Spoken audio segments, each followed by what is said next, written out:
Day morning while you're working. Here I am, Clips fans. He's potty. Sunday on the Lord's Day. I'm out here worshiping Norm's true shooting. A holiday you're spending with friends and loved ones. I'm so lonely. He's potty. Please help me. Subscribe at Clippers Talk on YouTube today. It's a classic odor tale. You fried fish for dinner, cleaned up, but the smell is still in the house. And the neighbors are coming over for game night. They're on their way.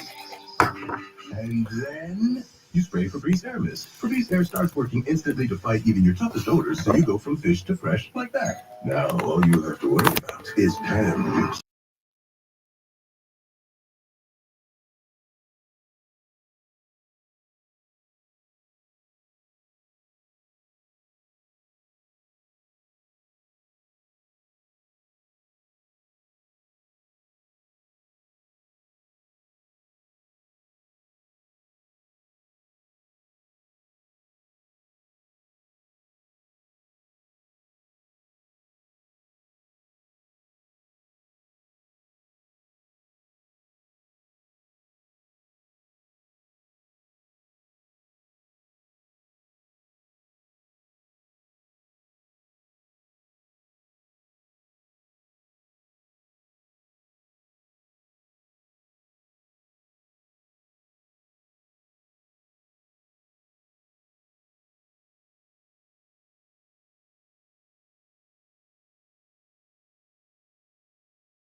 Welcome back into Clippers Countdown. As your 31-23 LA Clippers are going road tripping, where the next 7 games will take place away from Intuit Dome before the return on March 5th.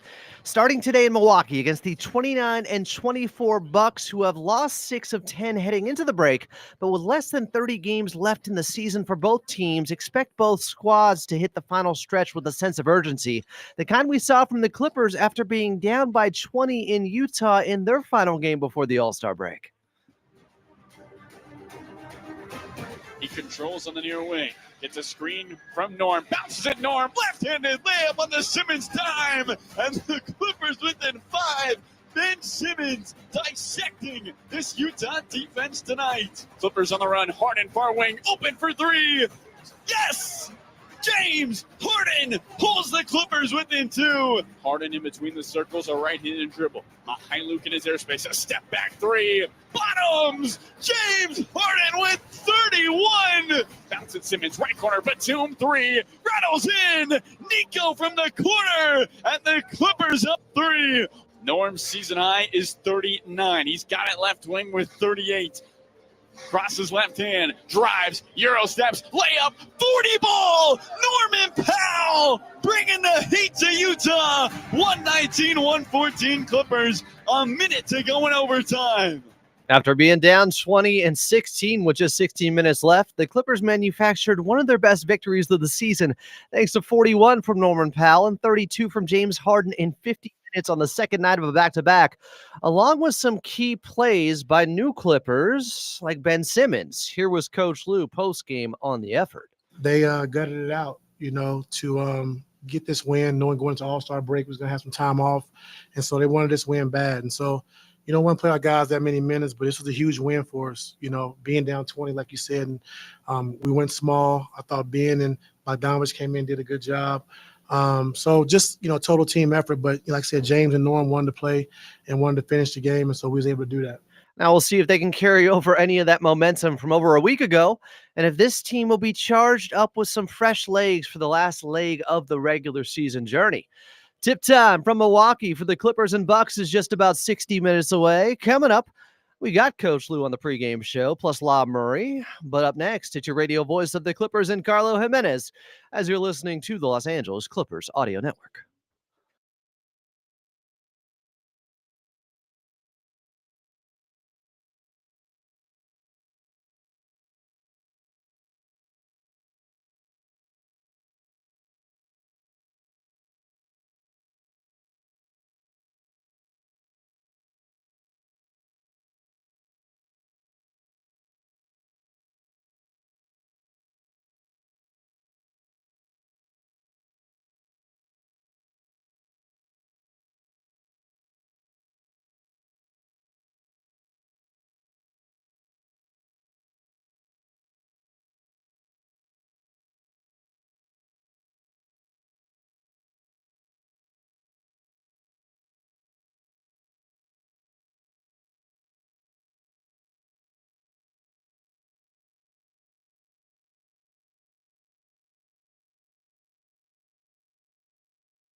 Welcome back in. This is Clippers Countdown. I'm Adam Osland. You're tuned into the official pregame show of your Los Angeles Clippers. Still to come, you're going to hear from the head coach in Tyronn Lue. But first, let's get out to Milwaukee and get back to your radio voice of the Clippers in Carlo Jimenez. Carlo, how we doing?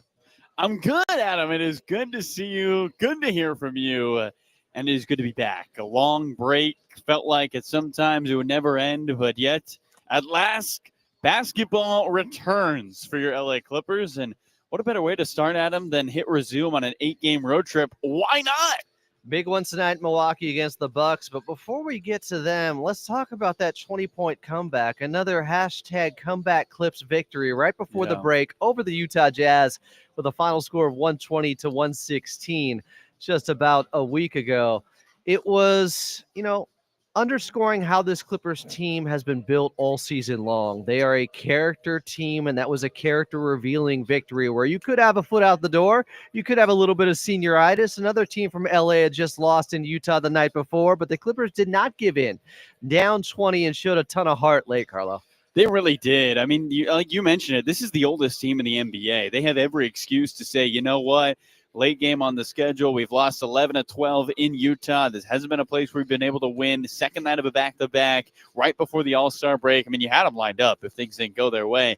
And yet what happened? James Harden played 49 minutes, the second most minutes in a regular season in his career. Norman Powell had his second 40-point game in a regular season in his career. Just a win where you really see the true character, like you mentioned, of this Clipper team and their ability to not give up any single game. That's the focus that we talked about early this season they needed to have, simply because this is a Western Conference that is so stacked. You lose 3 in a row, all of a sudden you're in the thick of the play-in tournament. The Clippers have their heads above water right now, just out of that play-in tournament, and they want to stay a top 6 seed. And that win against the Utah Jazz team that, look, on paper, isn't one of the best teams in the NBA, but they fought that night, and they had a lot of guys step up who weren't great three-point shooters. Bryce Sensabaugh, Isaiah Collier, both hitting 3 threes in that contest, and the Clippers were still able to get a victory. I thought it showed, Adam, the level of focus and seriousness of this team, and what Brian Shaw has echoed this season, that this team has business-like victories. That was a business-like, a professional approach to that contest, and the Clippers were able to come from behind down 20 and get a huge win on the road in Utah. In a place, Adam, they had lost 11 of the last 12. Yeah, not an easy place to play, no matter how the Utah Jazz are that season. It's always tough there in Salt Lake City. But you mentioned James Harden. Those 50 minutes just about he got to in that game on the second night of a back-to-back with 32 points, 10 of which came in that fourth quarter. They don't get into overtime without him. And then Norman Powell kind of took them through with 9 points, 9 of their 12 points in overtime. But James Harden, to me, that kind of shows this is the reason why he's never missed the playoffs. Games like that, where he just finds a way to dig a little bit deeper, to empty the tank, to have enough energy conserved to come through late in the ball game like that. A very special performance from the Bearded Wonder. It was. And you think about his availability this season, Adam. I mean, only 3 guys have played more games than him on the year. Derrick Jones Jr., Ivica Zubac, Amir Coffey, and you can add Nico Batum. But 3 of those guys are in their mid-20s outside of Nico, and James is playing 34 minutes a night, the most for the Clippers this season. Now, Tyronn Lue did mention earlier in his pregame press conference that he wants Kawhi to be around 36. So Kawhi obviously seeming like the choice to play the most minutes per game. But without a doubt, James Harden, the tread on his tires, it just doesn't go away. I mean, there's no battery meter on his battery. This is a guy whose tank never empties, and he showed that he's about winning. And there's been a lot of talk, Adam, in the media in the past about, has James Harden lost a step ever since that hamstring injury? Can he not get downhill enough? This is a guy averaging 9 isolation points per game. In second is Shai Gilgeous-Alexander at 7.5. So he is one of the best ISO scores the game has ever seen, and still doing it in year 16. It is just so impressive to watch James Harden put his heart on the floor every night for the Clippers. That's the reason he was an all-star. Now, I don't know if I saw him in the all-star game because there was a lot going on that day, but I know James Harden was voted in, rightfully so. Let's talk about a guy who's been an all-star in his past, Ben Simmons. It was his first game as a Clipper against the Utah Jazz. And I got to say, I don't think they win that game without him. Those small ball lineups next to Nico Batum, he's bringing the ball up the floor. But the confidence for him to attack the rim and to show that level of aggressiveness, that was really impressive to me, Carlo.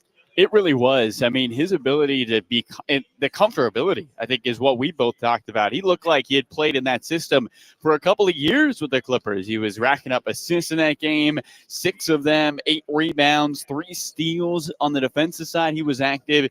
And most importantly, Adam, they played faster with him on the floor. And this is a team that has echoed time and time again that when they play their best, the coaching staff has told us they play a faster level of basketball than their pace right now, which is 20th out of the 30 teams in the NBA. And James Harden spoke about it too. Ben Simmons makes us push the ball up the floor. He can do some things on this team, Adam, that only James Harden can do. And so now you add another playmaker for the Clippers. It is going to be fun to watch, and we will describe it to you throughout this broadcast and throughout Ben Simmons' tenure as a Clipper. But expect the assist numbers for the team on the whole. I mean, right now they're sitting at 25 assists a game. That's 6th lowest in the NBA. Expect that to go way up for the Clips. The toy in the sandbox for Coach Lue to play with. Speaking of, Carlo Jimenez got his one-on-one conversation coming up next with your head coach as the Clippers. They're back from the All-Star break. They're starting things off in Milwaukee. Tip-off is just about 50 minutes away. And Carlo's got Coach Lue next for you right here on Clippers Countdown on the Los Angeles Clippers Audio Network.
Clippers resume the season in Milwaukee, and we got tip-off for you just about 16, make it 46 minutes away. I can count. I've done this before. It's just been a week. I'm Adam Oslin. This is Clippers Countdown. Still to come, we'll go back in time in Clippers Rewind. But first, let's get back over to him. Let's get to Carlo Jimenez. Thanks so much, Adam, here with head coach Tyronn Lou before the Clippers take on the Milwaukee Bucks. Coach, James plays 49 minutes in your last game. Norm scores over 40 points. Second out of a back-to-back, last game before All-Star break. What does it tell you about your team when your leaders put that much effort into a game like that? Yeah, it says a lot. I think both those guys wanted to stay in. They didn't want to come out because they wanted to win that game. And it's like, we're going to get a chance to get rest over All-Star break. So they wanted to win that game. And after having a great comeback like that, you do want to finish it off with a win. And like I said, those two guys were able to bring us home. You were able to integrate now Ben, Bogey, Marjan, Drew during this long road trip. You did something similar with James last year. You had a long road trip. He joined you guys to start the road trip. Can being on the road be helpful when trying to get guys up to speed? Yeah, I think so. I mean, because it's easy to have more practice time because the gyms are usually closer. Guys usually don't have to drive in an hour to get to practice. And so we talked yesterday, after practice, that we got to continue to keep building because I feel we're behind offensively, and we got to get a lot better. And so just acquiring these new guys gives us a chance to start over again. Just two more for you, but James leads the league in ISO points per game at 9, at 1.5 better than Shea. What have you seen from his preparation with his body to be able to handle that type of load? Just how he plays, just be able to, 6'6", so, being a point guard, be able to get to his spots. But like I said, when he's making a step back three, he's tough to cover, tough to guard. And so, like I said, coming out after the break, he talked about just taking that next step as far as his body, his conditioning. And so hopefully, like you said, these next 5-10 games, we can really start to take off and kind of get better offensively where we need to get to. Last one for you, but you're top 6 in free throws made per game over your last 11 games. What has led to the team getting to the free throw line more? Just talking about attacking the paint. We got to get to the basket, and then if you don't have the shot, kicking it out for threes. But we got to do a good job of just getting to the paint, and that's got to be our mentality every single night. Thank you so much. Best of luck. Thank you. Get to the paint or die trying, says Coach Lue. There he was with Carlo Jimenez pregame as we're about 45 minutes away from tip-off in Milwaukee. Clippers taking on the Bucks. Coming up next, we're going back in time in Clippers Rewind right here on the Los Angeles Clippers Audio Network.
Clippers in Milwaukee taking on the Bucks. Tip-off is just about 41 minutes away. Welcome back in. I'm Adam Moslin. This is Clippers Countdown, the official pregame show of your Los Angeles Clippers. Still to come, we got your player to watch, and Lob Murray of The Athletic will be here. But first, we're going back in time in Clippers Rewind almost to 12 years here, as we're going back to March 6th of 2013. Had to check that date.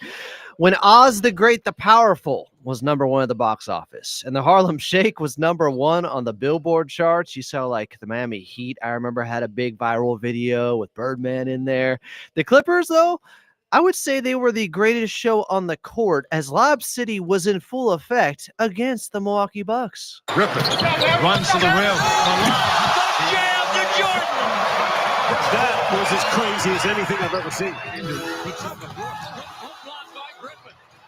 Rebound by Griffin. Charge up court by Griffin. He's got DeAndre. He'll go to the hole. Flip it in. Griffin, the bounce pass to Paul. The kick somehow back to Crawford for three. Bingo. Out to Matt Barnes. Rises for three. Bingo. Baseline with four. The hole. Slam down. Did you see that move? Like that's brand new in the repertoire. Griffin is the center. Barnes three ball. Bingo. Skip pass to Barnes. He knows who the hot shooter is. That'll miss. Bottom jam with a right hand by Blake Griffin. Because he never gave up on the play. And Hill out there for the Clippers. Ball all the way to the goal. Great job against the shot blocker from Matt Barnes. There's the steal. Look out.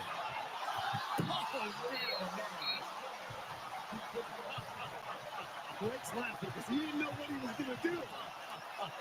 Look, Blake's saying, I didn't know what you were going to do. Are you going to throw it off the backboard or what? You want to have fun? Come see Clipper basketball. You never know what's going to happen next. The great Ralph Luller on the call there. That final play was, of course, the Jamal Crawford between the legs alley-oop pass to Blake Griffin for the throwdown, as Blake had 23, 11, and 11, a triple dub. Jay crossover with 25 off the bench. Matt Barnes had 20 and 6 made threes, and the Clippers would win 117-101 over the Milwaukee Bucks back at Staples Center on March 6th of 2013. Coming up next here on Clippers Countdown, we'll get your player to watch. Clippers in Milwaukee, tip-off, 39 minutes away. I'm Adam Osland, and you're listening to the Los Angeles Clippers Audio Network. I get back in the groove of things, you know?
Clippers taking on the Milwaukee Bucks from Milwaukee. Tip-off is just about 35 minutes away. I'm Adam Osland. Welcome back in. This is Clippers Countdown.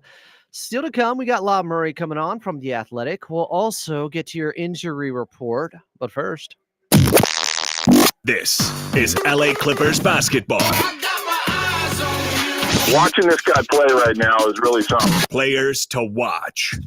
watching your newest Clipper in this one, Ben Simmons. After He looked great in his first game in a Clippers uniform. In 27 minutes off the bench, had 12, 6 assists to 0 turnovers, plus 3 steals, went 4 of 5 from the field and 4 of 4 from the free throw line in that 20-point comeback against the Utah Jazz just about a week ago here.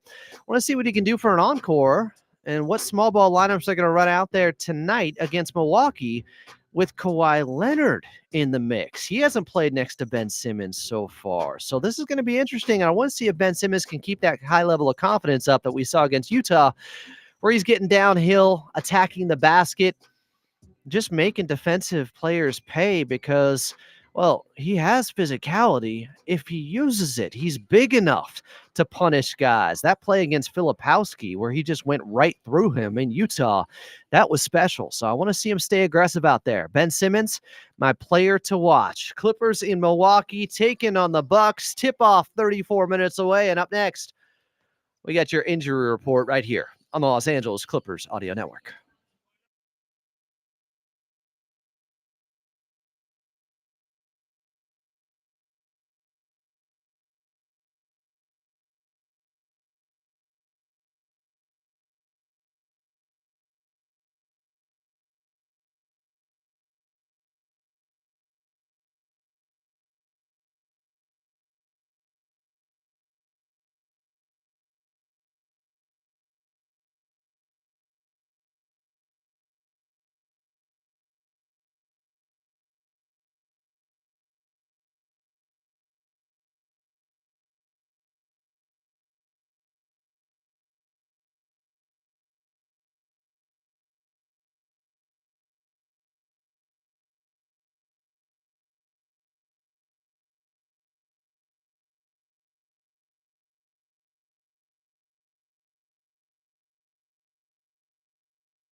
Clippers taking on the Bucks in Milwaukee. Tip-off is just about 32 minutes away. I'm Adam Oslin. This is Clippers Countdown, the official pregame show of your LA Clippers. Still to come, we got La Murray of The Athletic, who'll be joining me in the very next segment. But first, let's get to your injury report, brought to you by Prize Picks. Prize Picks. Download the app today and use code KLAC to get $50 instantly after you play your first $5 lineup. Prize Picks, run your game. For the Los Angeles Clippers, no Cam Christie in this one, G League assignment. Same with Trenton Flowers, Kai Jones, and Jordan Miller. Norman Powell is out, though, with left knee soreness. Saw he was questionable earlier today. That's been upgraded. He is out for this ball game, coming off the 41-point game he had against Utah, 9 of which came in OT. They certainly don't win that one before the All-Star break without him. As for the Milwaukee Bucks, they'll have Giannis and Dame Damian Lillard on a minutes restriction in this one. And obviously, Bobby Portis is out as he got busted for and banned substance for 25 games. Yeah, that was interesting to see a little bit earlier today. So league suspension for him, a couple of minutes restrictions going on with Giannis and Dame, and the Clippers without Norman Powell. More on that and how concerned we should be with the left knee soreness with La Murray coming up next. I'm Adam Osland, and you're listening to Clippers Countdown right here on the Los Angeles Clippers Audio Network.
Clippers in Milwaukee taking on the Bucks. Tip-off just 28 minutes away. Welcome back in. I'm Adam Osland. Fresh off the All-Star break and into the fire. Fresh out of the frying pan and into the fire for the Clippers here. They are taking on Giannis Antetokounmpo, Damian Lillard, and the Milwaukee Bucks to start off this 7-game road trip, which really started as an 8-game road trip. Final game before the All-Star break was in Utah. Still to come, we'll get to an NBA out-of-town scoreboard, but join the show right now would be La Murray of The Athletic. At La Murray, the NU is where you find him. La, what's good, my friend? I'm in Milwaukee, and I was walking over to the arena, and that thing is that river is frozen. They ain't no water moving in that thing. Well, I don't think that's where USA and Canada are playing tonight, but that's also going to be an interesting one that I may have an eye on. But let's talk about this Clippers ball game to come and also what has happened. I mentioned the game against Utah, and, you know, we've talked about it a little bit on Clippers Talk, but Ben Simmons looked very comfortable in his first outing. Were you expecting it to be that smooth of a transition, or was it just, you know, they were playing the Utah Jazz? I feel like we were watching a different basketball game. I remember the half where they were down by 20. So that was on him? I don't think it was on him, but I think that one of the things that you saw was a lineup with him at point guard and Zoo at center, other guys at center, James off the floor.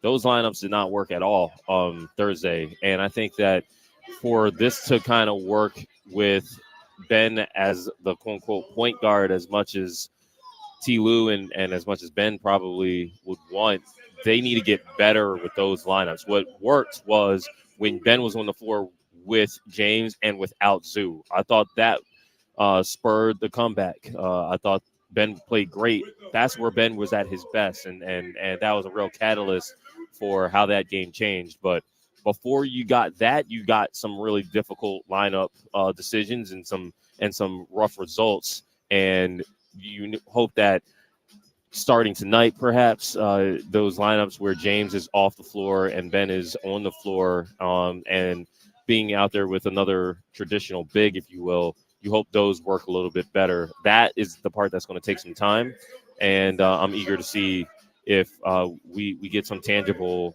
conclusions tonight. Who are the three guys you think that will work best next to Ben with Ivica Zubats out there? I gotta say, Bogdan Bogdanovic has to be a part of the solution.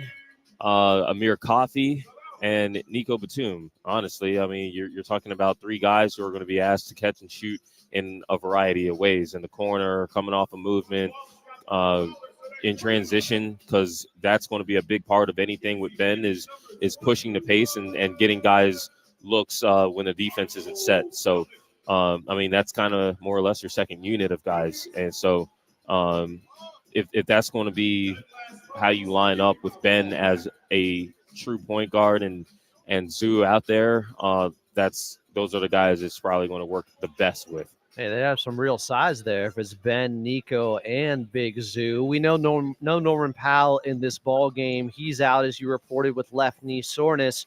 What's the level of concern with this injury? How long has he been dealing with it?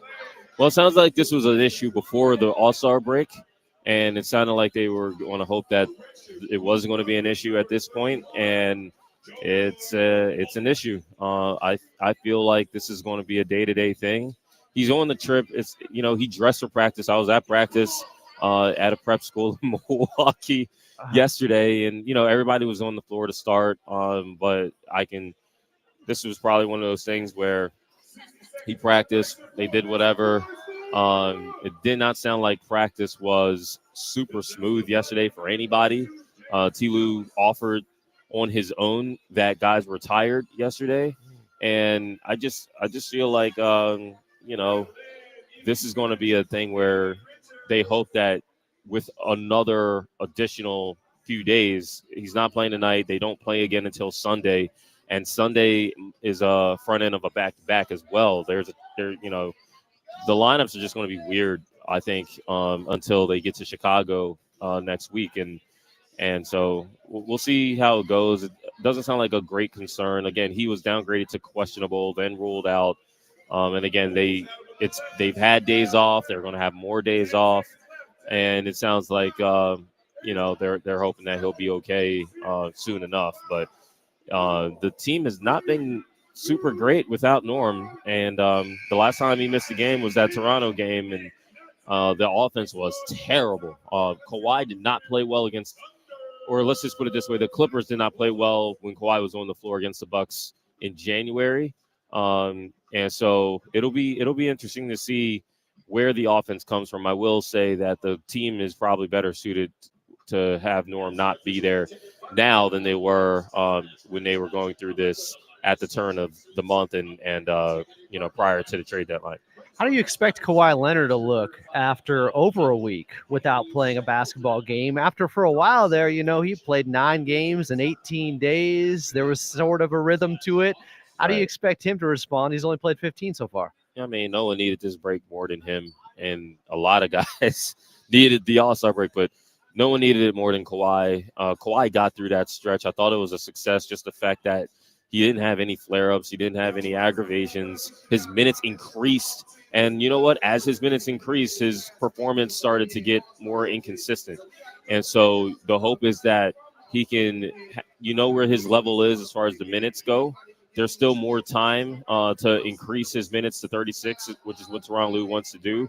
And the hope is that he comes out here feeling refreshed. And so it could go either way. Guys can look rusty and tired and quite honestly play like it. Or guys can, come out and play really great because they had the time off and got one practice in and get a chance to really get going. So Kawhi's starting tonight. He's playing. That is all of the positive that you should really need, and we'll see how that manifests itself in terms of his performance against a Bucks team that, honestly, again, I feel like the Bucks were ready for Kawhi. They weren't ready for everybody else.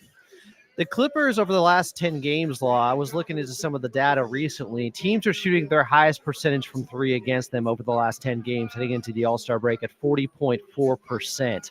But I looked it up, and teams aren't taking any more wide open or open threes against them over that time. Do you think that's a symptom of something else going on defensively, where they're just not being as physical and taking out the legs of the opponent, or is it just fluky shooting maybe? I mean, it's a little of both, because we've heard that when teams are getting those good looks from three, I'm not looking at a schedule. We're just going to be anecdotal about assessing this and analyzing it. But we've heard often that when teams are getting their good looks, it's because the Clippers aren't as physical. They're not taking away those easy catches. They're not as attached when guys are coming off of screens and things of that nature. And I'm talking not just ball screens, but off ball screens, pin downs, things like that. So when the Clippers are going to have to be on point today, because the Milwaukee Bucks, probably the best part of their offense is the fact that they have shooters around Giannis and Dame. They have 40% guys coming off the bench. They didn't see A.J. Green last month. A.J. Green is healthy. So A.J. Green adds to a group that includes Taurean Prince, who got off to an outstanding start against the Clippers in L.A. last month. When Taurean fell off, that's when the Bucks didn't keep up as much. The Bucks had a double-digit lead against the Clippers that eventually they lost. Gary Trent Jr. shot extremely well. When the Bucks beat the Minnesota Timberwolves without Dame and without Giannis in their finale before the All-Star break, it was Gary Trent Jr. who hit big shots. And so if you're going to beat the Bucks, obviously Giannis is the big part of it, and Dame is the primary playmaker. But this is a three-point shooting team, and so the Clippers are going to. You can't count on guys just having an off night. You can't count on like you had in Utah last week. Utah hit, I think, 18 threes through three quarters, and that was a double-digit deficit that the Clippers were in. The Jazz did not hit a single three-pointer in the fourth quarter and in overtime, and that was what saved the game for the Clippers. But you got to start defending earlier than that. You can't be like, oh, maybe they'll miss. You don't play like that. The Clippers are pretty good at defending the three overall. They understand how to make guys uncomfortable. It's just a matter of how consistent they'll be and how early that intensity will be. James Harden had a 40 spot in that first game against Milwaukee. He's somebody that doesn't like to miss any games. What do you think this time off does for him? Could that lead to rust, or is this somebody that, hey, he just played 50 minutes on the second end of a back-to-back in Utah? He needed this. Well, I will say James was an all-star, and, all-star weekend is more than just the game. There's a lot going on during all-star weekend. You're traveling there. You have a lot of events. James did a ton there outside of playing in Sunday's couple of games because he was on the winning team. He played more than some other guys did. Like, there are some guys you blink and you miss them. They're an all-star weekend, and even though they were all-stars. Guys like Pascal Siakam, guys like Alperen Sengun, you barely saw some of those guys. But James was there. James only got a day to leave San Francisco, have some time to himself, and then come and join the team here in Milwaukee for a practice. And so I hope that helps James. James is a rhythm player. He's a guy who needs some, he hasn't been great when he's had time off. So hopefully he's in a good rhythm. And you mentioned the scoring that he did against the Bucks. That was, honestly, I thought it was his best game all year. And what was even more impressive than the 40 spot that he put up was the fact that he got his teammates involved, and he only had one turnover the entire game. And even that turnover, it was a good look. It was just late, just bad precision more than say bad accuracy or anything like that. And so that's the key. The Milwaukee Bucks are not a team that forces turnovers. We're getting a start from Chris Dunn, so that's interesting. This would normally be a Derrick Jones Jr. thing, but I think that Tyronn Lue wants to really lean into Chris starting, and we're going to see how that goes. If James Harden can take care of the basketball, they're going to need a scoring with Norman Powell out, and so we're going to see how that goes. James solved everything that Doc Rivers threw at him last month, and so it's like he's going to have to be at least that good again for the Clippers to win tonight. Here's Law Murray of The Athletic. Read his latest quote: "What stands out? What separates NBA teams' offensive identities?" Law, are you debunking the false narrative that every team is just going out and playing the same way and chucking threes? Oh, that's what I do. Hell yeah. I get a lot of my ideas from y'all hating. Well, there's plenty of ideas then on X right now because a lot of people hating. Law, stay cool. Appreciate you joining me here on Clippers Countdown. Hey, thank you. Enjoy the games, everybody. Coming up next, as we are just about 16 minutes away from tip-off in Milwaukee, Clippers and Bucks, and we'll get to an NBA out-of-town scoreboard. I'm Adam Osland, and you're listening to the Los Angeles Clippers Audio Network.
Clippers taking on the Bucks in Milwaukee. Tip-off is just 13 minutes away, and I'm Adam Osland. Welcome back in. It's Clippers Countdown, the official pregame show of your Los Angeles Clippers. Still to come, we'll get back to your radio voice of the Clippers and Carlo Jimenez. But first, let's get your drive around the league, brought to you by Toyota's electrified lineup, including hybrids, plug-in hybrids, all electrics, and even fuel cell electric vehicles, so you can choose exactly the type you need for your lifestyle.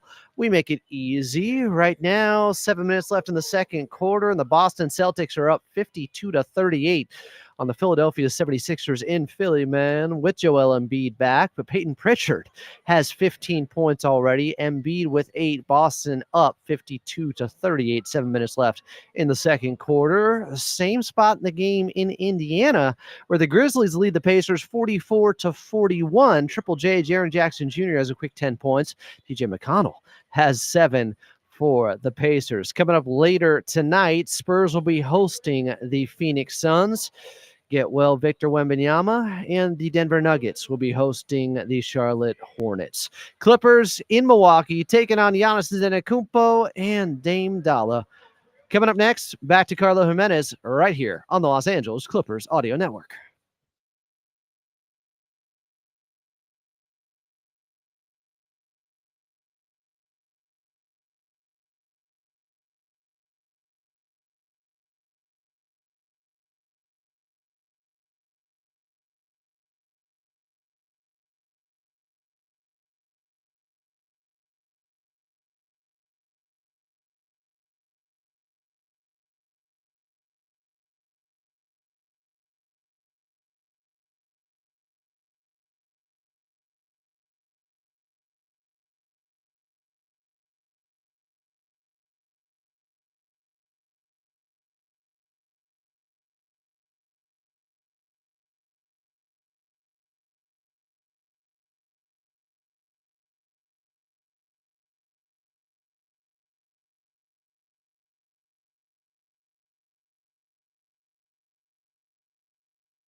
Clippers and Bucks from Milwaukee. Tip-off just 9 minutes away.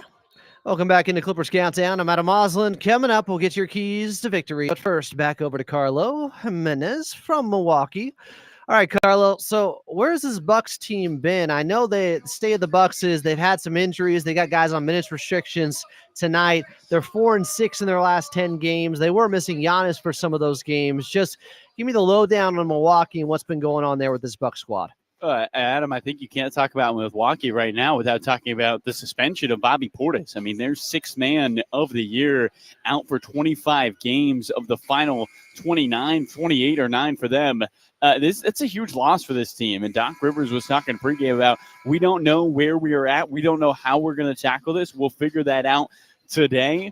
But this is a group that has a huge hole. I think acquiring somebody like Kyle Kuzma now looks like a really smart move because they are going to need some sort of presence as a big man defensively and offensively for this group. Kuzma is kind of a tweener when it comes to being able to play the 5 up to the 3, even the 2 for this Milwaukee team. But you talk about the last 10 games. I mean, go back to that Clipper game, the last 11, Adam. This is a team that is bottom 10 in the NBA in offensive rating. They're 20th, and they're bottom 10 in defensive rating. They're 24th. So they have not been playing their best basketball as of late. Now, it's important to note, like you mentioned, Giannis missed 6 or 8 games. Dame has missed 2 of those contests for this Bucks team, but they have been unable to get back to that level that they were at. I mean, prior to those 11 games, Adam, they had lost just 9 over a 32-game stretch. So you're talking 7 losses in 11 games and then 9 in 32 after their slow start. They have had now what is sandwiched a great part of the season in the middle of the year,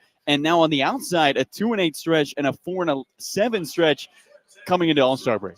You know, I thought you had a great question early on there to Coach Lue, talking about the Clippers getting to the free throw line a little bit more. They did so in that first game against Milwaukee. They didn't get there 34 times like the Bucks did, but they got there 28 times, or at least they took 28 free throws. They hit 28 free throws. And this team, you know, I always say it, but it's not sexy, it's not pretty, but it is an effective strategy and a way to win ball games, doing those little things like being aggressive and getting to the charity stripe. It's good to see that the numbers uptick has matched the eye test the last few games.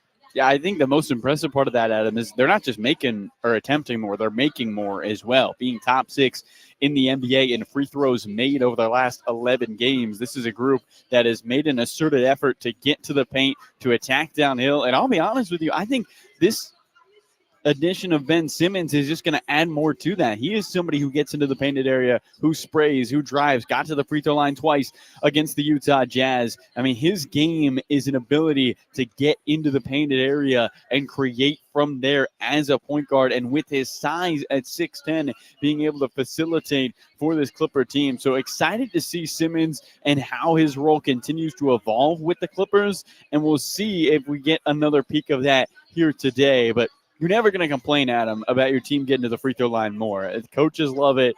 Players love it. It's easy points. The shot clock and the game clock are not moving. And you put pressure on the defense in terms of fouling you. So all around, the more free throws, the better for this Clipper team. It's good to see a lot of free throws from a different team in LA right now. Okay, so this Clippers squad, Carlo, I do have a player to watch in this ball game. You just mentioned him. He's your newest Clipper in Ben Simmons. I want to see what he can do for an encore. And also, now he has a chance to play with Kawhi Leonard. We'll see how Coach Lue works the rotations. But who's your player to watch tonight? That's a great question, Adam. It is a fantastic question. Is it?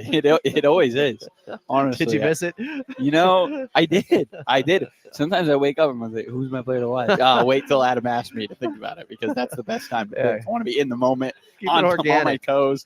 I'm going Amir Coffey in this one. This is the last game for the Clippers with that knee soreness. No Norman Powell today, so Amir sliding into the starting lineup with Chris Dunn. Excited to see what he can do. Last 4 games, shooting 58% from the three-point line, and he's been excellent in starts for this Clipper team.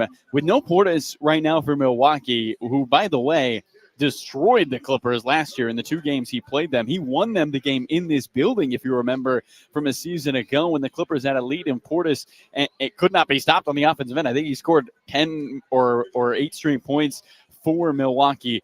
I love to see the Clippers get downhill. I love to see Amir Coffey get to the rim, attack the ball game when Brook Lopez is on the bench, because we're either going to see Jericho Sims on the other side for Milwaukee, or Kyle Kuzma playing their 5. Clippers in Milwaukee taking on the Bucks. Carlo Jimenez is on the call, and tip-off is just minutes away. Coming up next, we'll get to your keys to victory right here on the Los Angeles Clippers Audio Network.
Clippers and Bucks tipping off. We're just moments away. I'm Adam Moslin. This is Clippers Countdown. Clippers in Milwaukee. And coming up, we got Carlo Jimenez on the call. But first, let's get to your keys to victory. The Milwaukee Bucks, not a good rebounding team. Keep them there. Limit those second chance opportunities, especially when it comes to offensive rebounds. That is where they really struggle, and the Clippers are second in the league in defensive rebounds. So they're able to close out a lot of possessions. You can't give those extra opportunities up to a Bucks team like this. And also, they are good at taking care of the basketball. Milwaukee just about 13 and a half turnovers per ball game. The Clippers around 15, but they have been better with Kawhi Leonard out there on the floor. They got to keep it around 13 or under in this ball game because you know the Milwaukee Bucks probably will. All right, here we go. It's Carlo Jimenez on the call for the Clippers and Bucks from Fiserv Forum in Milwaukee, and tip-off is coming up next right here on the Los Angeles Clippers Audio Network.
We welcome you to Pfizer Forum as we get set for Clippers versus the Bucks for the final time this regular season. It is almost that time. So glad you could be with us. Carlo Jimenez hanging out with our engineer, Glenn Howell, our statistician, Jay Kahn. Adam Oslin had you all pregame. And Adam, this is a Clipper team looking to start this long road trip off with a victory against Milwaukee. You talked about the importance of taking care of the basketball. But for the Clippers, sometimes these games can be as awkward as the games that right before All-Star break. Guys haven't played in a while. Tyronn Lue mentioned in his pregame press conference he likes to have 2 practices before the All-Star break ends, but because of the shortened schedule, they were only allowed to have 1.